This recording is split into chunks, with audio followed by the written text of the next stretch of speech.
I've been working hospice care for 12 years now, and let me tell you, you see things in this job that stay with you long after your shift ends. But nothing, and I mean nothing, prepared me for what happened during those 3 weeks at Willowbrook Manor. My name's Cordelia Vance, and I work the night shift because, honestly, I prefer it. Less chaos, fewer families hovering around, and the patients who are still lucid tend to open up more in the quiet hours.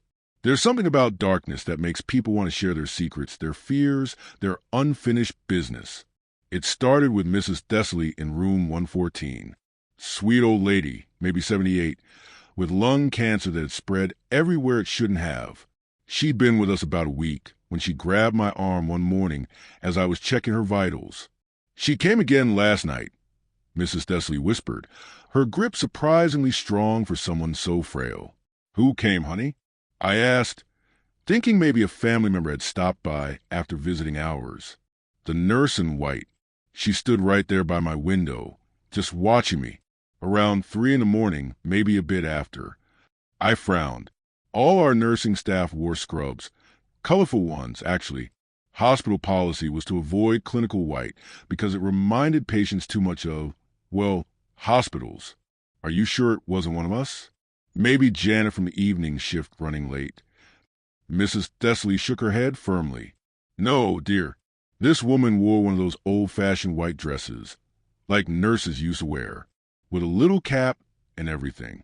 She didn't say anything, just stood there looking at me with the saddest eyes I've ever seen.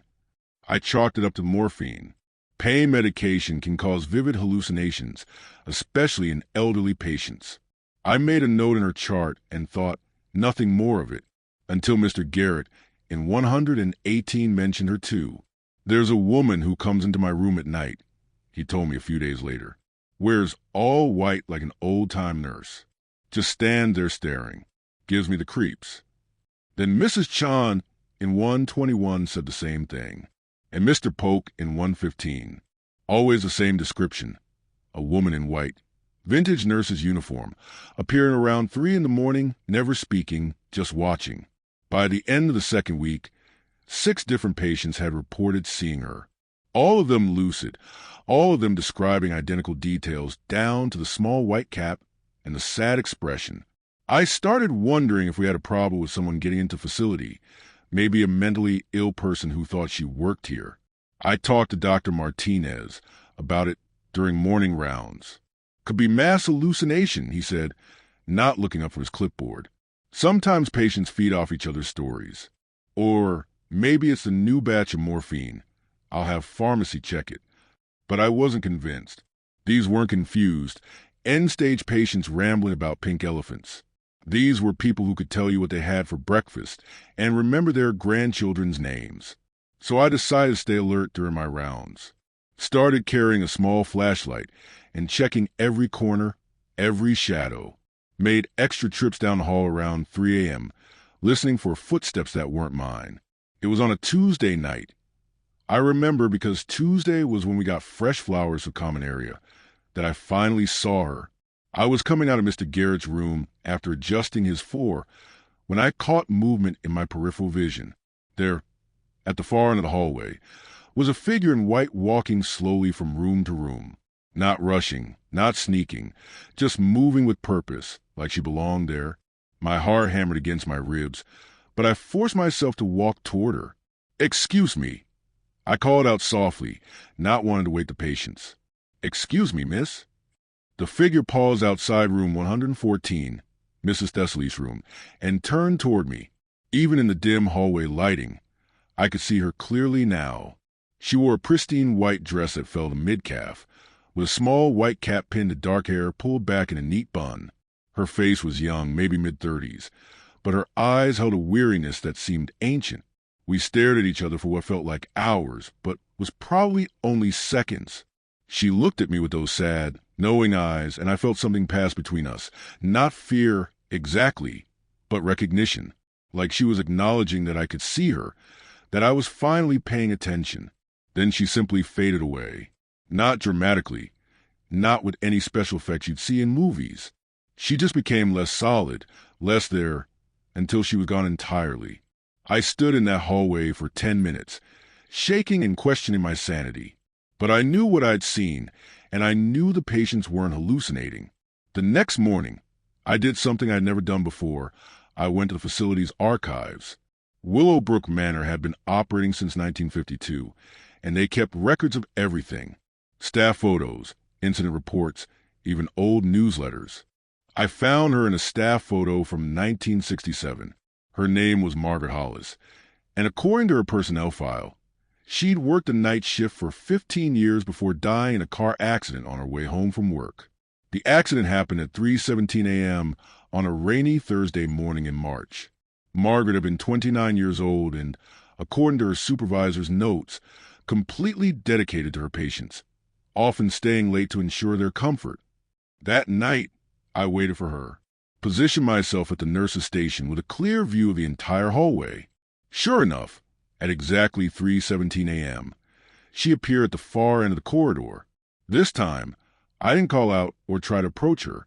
I just watched as she made her rounds, stopping briefly outside each room, standing silently for a moment before moving on. There was something peaceful about it, something comforting rather than frightening. She was still making her rounds, I realized, still checking on her patients, 40-plus years after her death. When she reached the end of the hallway, she looked directly at me and nodded once, a simple acknowledgement between one night nurse and another. Then she was gone.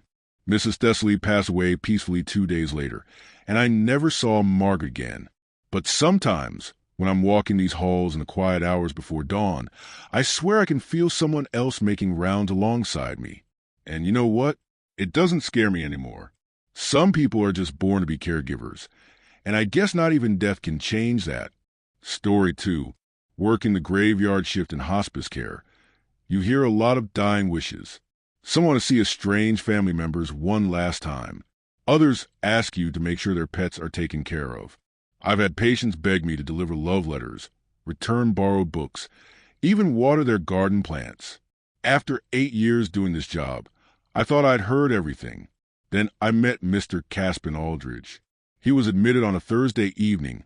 Pancreatic cancer, stage 4, maybe 2 weeks left if he was lucky. 83 years old, no family listed on his intake forms, which always breaks my heart a little. The man had lived through 8 decades of life and was going to die alone in a sterile room that smelled like disinfectant and artificial air freshener.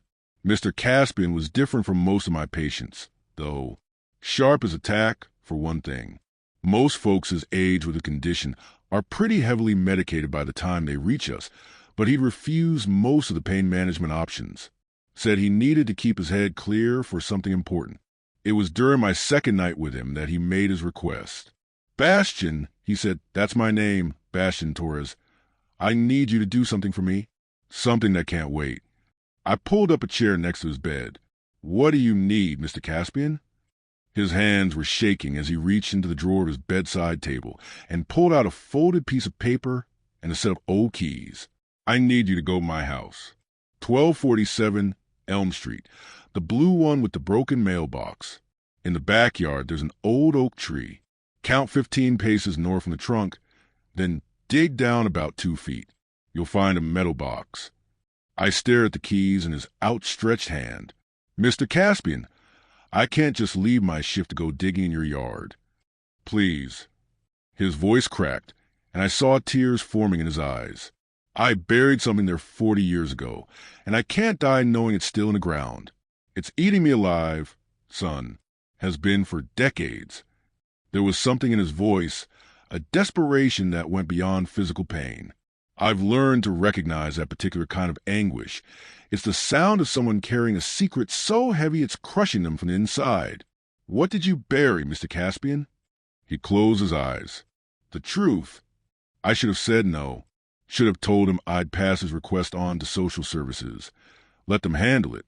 But there was something about the old man that got to me. Maybe it was the way he looked so small in that hospital bed.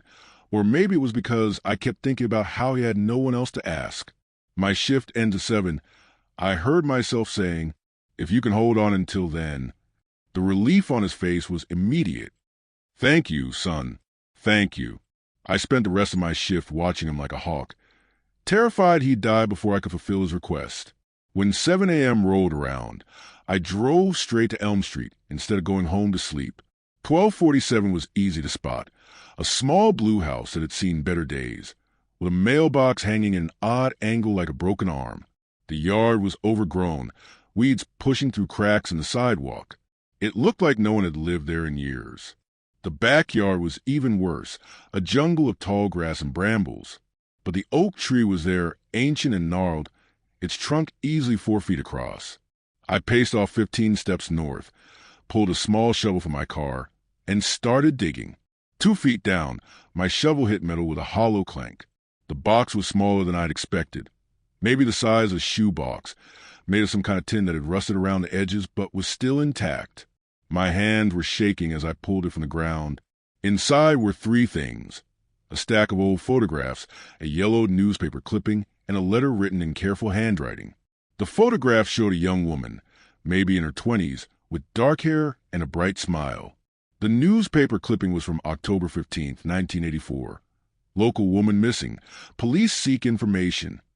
The headline made my stomach drop, but it was a letter that made my blood run cold. It was addressed to whoever finds this, and dated just a few days after the newspaper article. In it, Mr. Caspian confessed to witnessing the murder of Sarah Beth Morrison, the woman in the photographs. He'd seen his neighbor, a man named Frank Delacroix, strangling her behind the old grain elevator on the outskirts of town. But he'd been too scared to come forward, too worried about what Frank might do to him if he talked. The letter went on to describe how Frank had buried Sarah's body somewhere near Miller's Creek, how he'd brag about it when he was drunk. Thinking Mr. Caspian was too far away to hear, it included details only someone who was there would know: what Sarah had been wearing, the time of night it happened, even the license plate number of Frank's truck. By the time I finished reading, my hands were shaking so badly I could barely hold the paper. I drove back to the hospice in a daze, the box sitting on my passenger seat, like a bomb waiting to explode. Mr. Caspian was awake when I walked into his room, his eyes immediately going to the metal container in my hands. "You found it," he whispered. "Mr. Caspian, this is evidence of a murder." He nodded slowly. "I know. I've known for 40 years. Every single day, I've thought about that poor girl and her family, wondering if she ever got a proper burial, if they ever knew what happened to her. Why didn't you come forward back then? Frank Delacroix was a mean son of a bitch, had connections all over town. I was just a nobody working at the hardware store. I convinced myself no one would believe me, that I'd end up dead too." He looked down at his hands. "I was a coward, Bastian. I let fear keep me quiet, and that girl's family never got justice." I sat down heavily in the chair next to his bed. "What do you want to do with this?" "Take it to the police. Tell them everything. Let Sarah Beth finally rest in peace." He paused, his breathing labored. "And let me die knowing I finally did the right thing." Mr. Caspian passed away 3 hours later, just before my shift ended. He went peacefully, the most relaxed I'd seen him since his arrival. I sat in my car in the hospice parking lot for 20 minutes, staring at that metal box and wrestling with what to do. Part of me wondered if I should just rebury it, let sleeping dogs lie. Frank Delacroix was probably dead by now anyway. The murder had happened 40 years ago. But then I thought about Sarah Beth Morrison and her family, about the questions they'd carried all these years, about the closure they'd never gotten. I drove to the police station and handed over everything. The detective I spoke with was skeptical at first, but when he ran the names through their system, his entire demeanor changed. Turns out Sarah Beth's case had never been closed, and Frank Delacroix had died in prison 5 years earlier, serving time for an unrelated assault charge. They found her remains exactly where Mr. Caspian's letter said they would be. The newspaper ran a story about it a few weeks later. 40-year-old cold case solved by deathbed confession. Sarah Beth's sister, now in her 60s, was quoted saying she could finally find peace knowing what had happened to her sister. I kept a copy of that article in my locker at work. Sometimes, when I'm having a particularly rough night, when I'm questioning whether any of this matters, I pull it out and remember Mr. Caspian. Some secrets are too heavy to carry to the grave. And sometimes, doing the right thing is the only way to die in peace. Story 3. In 15 years of hospice work, I've learned that some places hold on to memories like a sponge holds water. Most of the time, it's comforting. You can feel the love that families have shared in a room, the peaceful passings, the gentle goodbyes. But sometimes, a place absorbs something darker, something that refuses to let go. My name is Imogen Blackwell, and I need to tell you about room 237 at Serenity Gardens Hospice. Every facility has that one room. You know the one I'm talking about. The room that makes staff members find excuses not to go in alone. The room that somehow always feels cold in the rest of the building. The room where patients seem to decline faster than they should. For us, that room was 237. I first noticed a pattern about 6 months into working at Serenity Gardens. Room 237 had the highest mortality rate in the facility, which shouldn't have been unusual given our line of work, except for one thing. Patients assigned to that room consistently lasted half as long as our statistical averages suggested they should. Dr. Patterson, our medical director, had a dozen explanations. Maybe the room faced east and got too much morning sun. Maybe the ventilation wasn't quite right. Maybe it was just coincidence, a statistical anomaly that would level out over time. But the patients knew better. "There's no room in here," Mrs. Araminta whispered to me on her first night in 237. She was a tiny woman, maybe 90 pounds, soaking wet, with colon cancer that had metastasized everywhere. But her mind was sharp as ever. "What do you mean, Mrs. Araminta?" I asked, adjusting her blankets. "Too many people. They're all standing around my bed, just watching me. How am I supposed to sleep with all these strangers staring at me?" I looked around the room. It was just the two of us. Same as always. "I don't see anyone else here, sweetheart." She grabbed my wrist with surprising strength. "The tall man by the window, he's been there all evening. And there's a woman in the corner who keeps crying. Oh, and there's a young boy sitting in the chair over there." She pointed to an empty recliner near the foot of her bed. "He can't be more than 16, poor thing. What's a child doing in a place like this?" The thing that unnerved me wasn't what she was saying. Hallucinations aren't uncommon in our patients, especially with the medications they're on. What bothered me was how specific she was, how clearly she could see these supposed visitors. Most hallucinations are vague, shadowy things. Mrs. Araminta was describing these people like she was looking at family photos. "They don't talk much," she continued, settling back into her pillows. "Just stand there looking sad. I think they're waiting for something." That night, I did something I'd never done before. I stayed after my shift and researched the history of room 237. What I found made my stomach turn. In the past 5 years alone, we'd had 43 deaths in that room. The facility average was maybe 6 or 7 deaths per room in the same time period. But it wasn't just the numbers that caught my attention. It was the circumstances. Most of our patients passed peacefully, surrounded by family, with adequate pain management and emotional support. But the deaths in 237 were different. They were often sudden, unexpected, and almost always occurred when the patient was alone. Family members frequently reported that their loved ones seemed terrified in the hours before they died, speaking about seeing people who weren't there, begging to be moved to a different room. I dug deeper.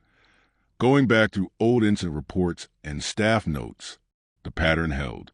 For 15 years, room 237 had been a place where people died badly. The next night, Mrs. Araminta looked exhausted. "They're getting closer," she told me during my rounds. "The tall man moved next to my bed, and the crying woman is standing right behind you." I turned around instinctively, even though I knew no one was there. "Mrs. Araminta, would you like me to see about moving you to a different room?" "Oh, no, dear. I don't think they'd like that. Besides, I'm starting to understand what they want." "What do they want?" She looked directly at me with eyes that seemed far too wise for someone in her condition. "They want to help. They're trying to show me the way." "What way?" "The way across. They've all made the journey, you see. They know how hard it can be to let go, especially when you're scared and alone. So they stay to help the next person and the next person after that." I felt goosebumps rise on my arms. "How do you know that?" "The boy told me. Sweet child, his name was Marcus. He was only 17 when he died. Leukemia. He's been here the longest, helps coordinate the others. He explained it all to me. That night, I couldn't shake what Mrs. Araminta had said. When I got home, I couldn't stop thinking about it. So I went back to our records and searched for any patient named Marcus who had died young. I found him. Marcus Chun, age 17, acute lymphoblastic leukemia. He died in room 237 8 years ago, alone because his family lived 3 states away and couldn't get there in time. According to the notes, he'd been terrified of dying, had begged the staff not to leave him alone. The next day, I started looking up the other patients Mrs. Araminta had described. The tall man by the window, that sounded like Robert Walsh, a 6'4" construction worker who had died of lung disease 3 years earlier. The crying woman could have been Dolores Vega, who had passed 2 years ago after a long battle with breast cancer, leaving behind 5 young children. All of them had died in room 237. All of them had died afraid and alone. Mrs. Araminta passed away on her 4th night in the room, but it was like the other deaths I'd witnessed there. She went peacefully, with a small smile on her face. Her last words to me were, "Tell Marcus I said thank you." After her funeral, I couldn't stop thinking about room 237. I started volunteering for extra shifts, specifically requesting to work with patients assigned to that room. I began sitting with them, especially during those final hours when the visitors seemed most active. What I discovered changed everything. The patients who had someone with them, someone living to hold their hand and talk them through their fear, they passed peacefully. It was the ones who were alone, the ones who only had the spirits for company, who struggled. The dead weren't haunting room 237. They were trying to comfort the dying, to ease that terrible transition from life to whatever comes next. But without the warmth of the living, without someone to bridge that gap between worlds, their help could only go so far. I put in a request to have room 237 converted into a family suite, with extra space for relatives to stay overnight. I also made sure it was never assigned to patients who didn't have family or friends who could be with them during their final days. The room's mortality rate returned to normal within 6 months. I still work at Serenity Gardens, and I still pass by room 237 every shift. Sometimes, especially late at night, I swear I can feel them in there, Marcus and Robert and Dolores and all the others. But they're not sad anymore. They're not waiting. They're just watching over the families inside, making sure no one has to face death alone. And you know what? I think that's exactly what they were trying to do all along. Story 4. Sometimes patients bring possessions that carry more than sentimental value. I learned this the hard way when Mrs. Isadora Blackthorne arrived at Meadowview Hospice with nothing but a small leather suitcase and an ornate music box that should have stayed buried with its previous owner. My name is Dashiell Moreau, and I've been working hospice care for 9 years. In that time, I've seen families bring in photo albums, favorite blankets, even collections of ceramic cats, anything to make their loved ones' final days feel more like home. But I'd never seen anything quite like Mrs. Isadora's music box. It was beautiful, I'll give it that.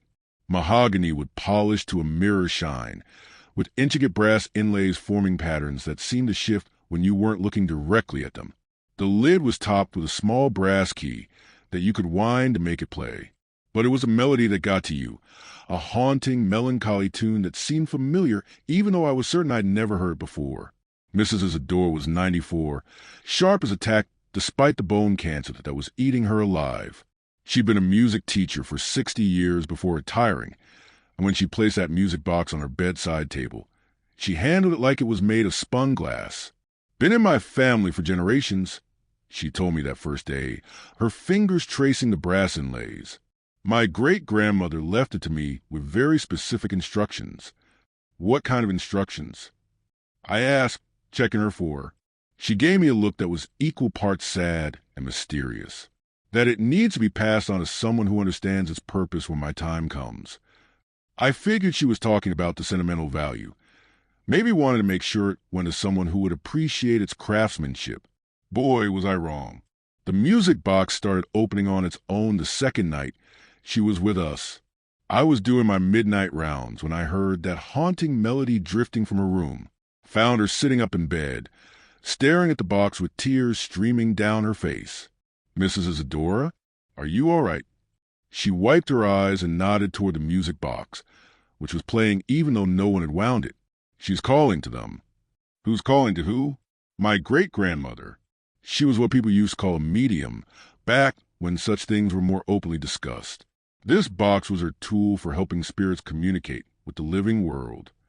She reached over and gently closed the lid, stopping the music mid-note.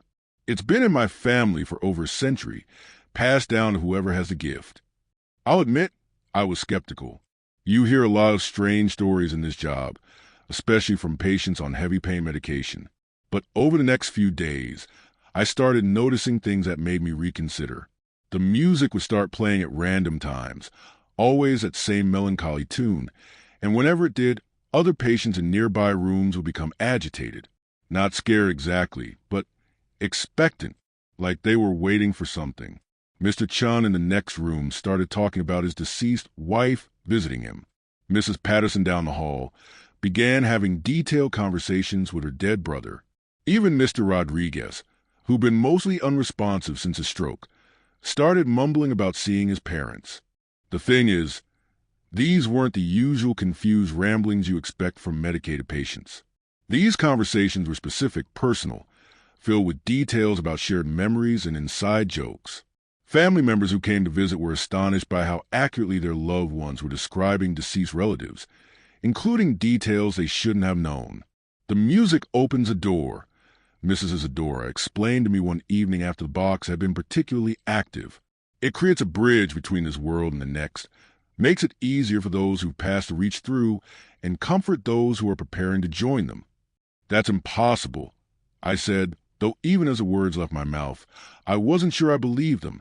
She smiled sadly. Is it? You work with dying people every day, Dashiell.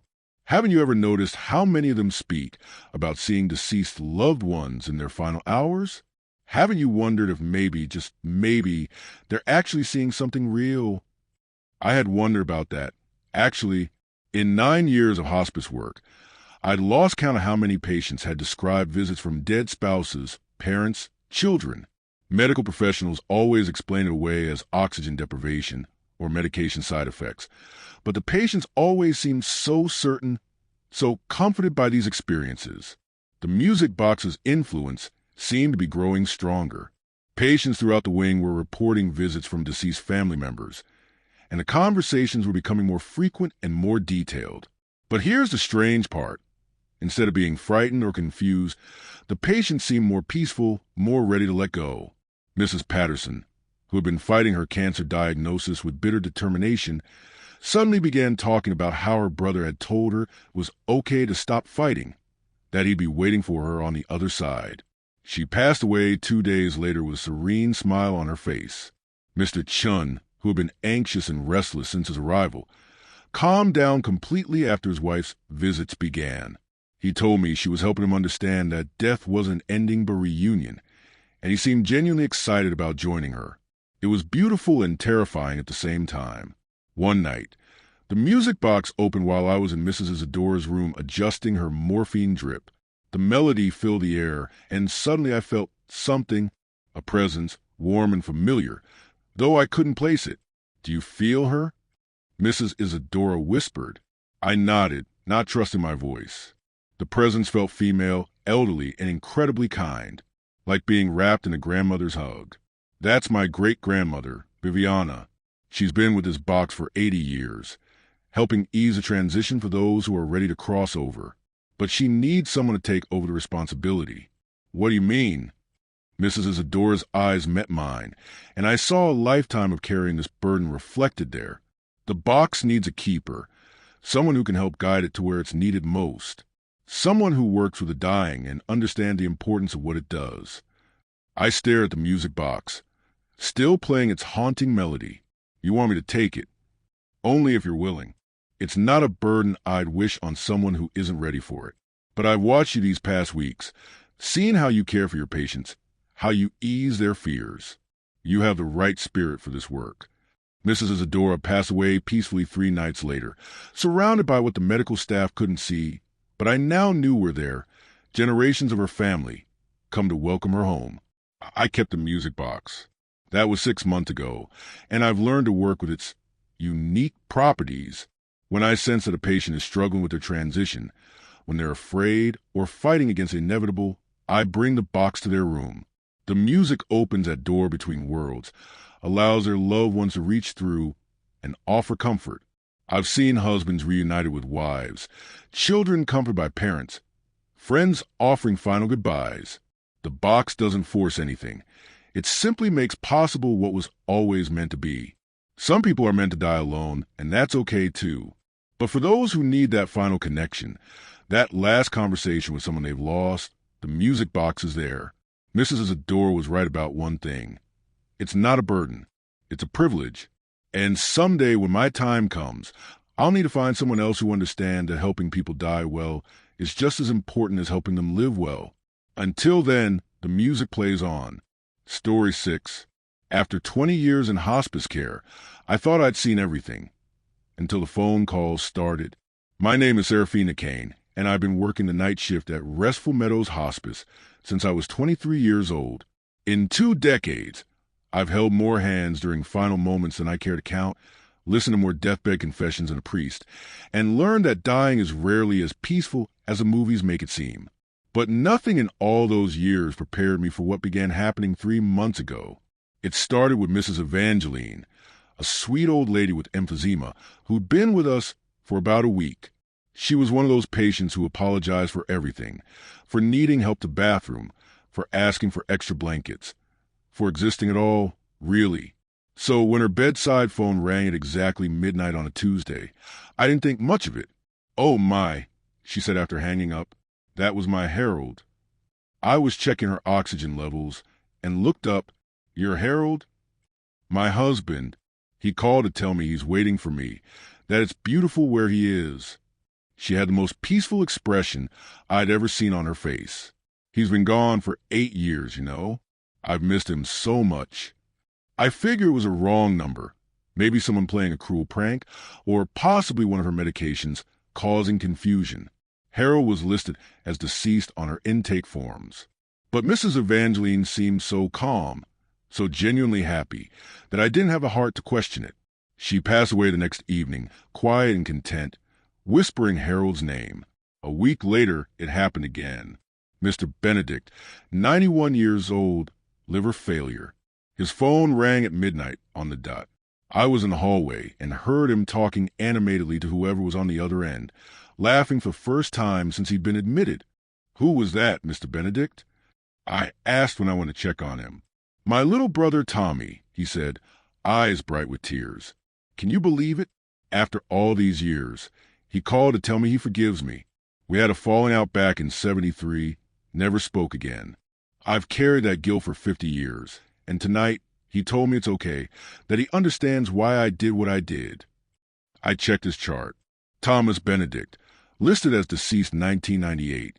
Mr. Benedict died peacefully 2 days later. By the time the third midnight call happened, I was paying attention. Mrs. Cordelia, a former school teacher dying of bone cancer, received a call from her daughter, a daughter who had died in a car accident 15 years earlier. She told me she's proud of me, Mrs. Cordelia whispered after hanging up. Said I was a good mother, that she never blamed me for the fight we had before she died. Oh, Serafina, I've been carrying that guilt for so long. I started keeping notes. Every midnight call was from a deceased family member. Every conversation involved forgiveness, love, or reassurance. And every patient who received a call died within 24 to 48 hours afterward. The phone company insisted there was no record of incoming calls to those numbers. I checked the phone logs myself. Nothing. But I could hear the conversations happening, could see the profound effect they had on the patients. I brought my concerns to Dr. Mortician, our facility director, but he brushed off my worries. End-stage patients often experience hallucinations, Serafina. It's actually quite common for them to have conversations with deceased loved ones. It's a natural part of the dying process. But I knew what I was seeing. These weren't hallucinations. The phones were actually ringing. The patients were actually talking to someone. And whoever was on the other end knew things. Personal details, family secrets, shared memories that brought comfort and closure. 2 months in, I decided to investigate further. When Mrs. Prudence's phone rang at midnight, I quietly picked up the extension at the nurse's station. What I heard made my blood run cold. The voice on the other end was familiar. It belonged to Mr. Fitzpatrick, a patient who had died in our facility 6 months earlier. I remembered him well, a kind old man who'd been worried about his wife being left alone. "Prudence, dear." His voice came through clear as day. "I know you're scared, but I'm here to tell you it's not frightening at all. It's like coming home after a very long journey." I hung up and ran to Mrs. Prudence's room. She was glowing with happiness, tears streaming down her face. "That was my William," she said. "He's been gone 3 years, but he called to tell me he'll be waiting for me. He described the most beautiful garden, said we'll tend together like we always dreamed." William Fitzpatrick, Mr. Fitzpatrick's first name. I checked our old records. They'd never been patients at the same time, never could have met each other. Yet somehow, he was calling to comfort her. The calls became more frequent, sometimes 2 or 3 in one night, always at midnight, always from deceased family members of patients who were close to passing. I started recognizing the voices, former patients of ours, reaching back to help guide others across. Then, on a foggy Thursday night in late October, my own bedside phone rang. I was doing paperwork at the nurse's station when I heard it.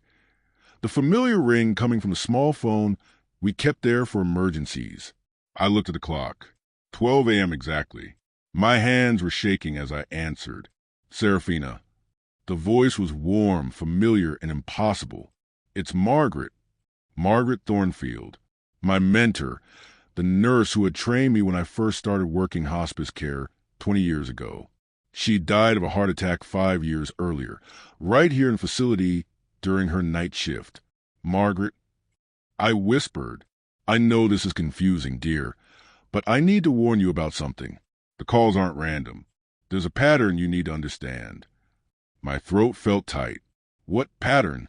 "The calls come to those who are ready to cross over, yes, but they also come to those who have unfinished business. The spirits of former patients reach out to help guide new ones, but there's a darker side to it." "What do you mean?" "Sometimes the calls aren't from loved ones. Sometimes they're from others, spirits who died badly, who are angry or lost. They try to trick the dying into crossing over before their time, before they're truly ready." I felt ice forming in my stomach. How do I tell the difference? Listen to what they say. True loved ones bring comfort, forgiveness, and peace. The others bring fear, guilt, and urgency. They tell people they need to come right now, or they'll be left behind. They prey on the patient's fears and regrets. Have any of our patients received those kinds of calls? There was a long pause. "Yes, and that's why I'm calling you. Mr. Aldrich in room 204 is going to receive a call tonight. Don't let him answer it alone." The line went dead. I ran to room 204. Mr. Aldrich was awake, staring at his bedside phone with a mixture of hope and terror. "It's been ringing for 10 minutes, he said, "but I'm afraid to answer it.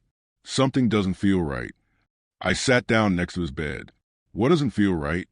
"The ring sounds wrong. Angry. And I keep thinking about my brother Carl, how we fought before he died. What if he's calling to tell me he hates me? What if—" The phone rang again, and this time I answered it. The voice on the other end was cold, manipulative, nothing like the warm voices I'd heard in other calls. It claimed to be Carl, but spoke with venom, demanding that Mr. Aldrich come now or be left behind forever. I hung up and unplugged the phone. Mr. Aldrich lived for another 2 weeks, long enough for his real brother, still very much alive, to visit and reconcile with him. When he finally passed, it was with genuine peace, surrounded by family. Since then, I've learned to listen more carefully to the midnight calls. Most of them are genuine, former patients reaching back to help guide others home. But some are darker, and it's my job to protect the vulnerable from those voices that would pull them across before their time. Margaret was right about one thing. There's a pattern to everything. Life, death, and whatever comes after. It's all connected by invisible threads of love, loss, and unfinished business. And sometimes Those threads manifest as midnight phone calls from the other side.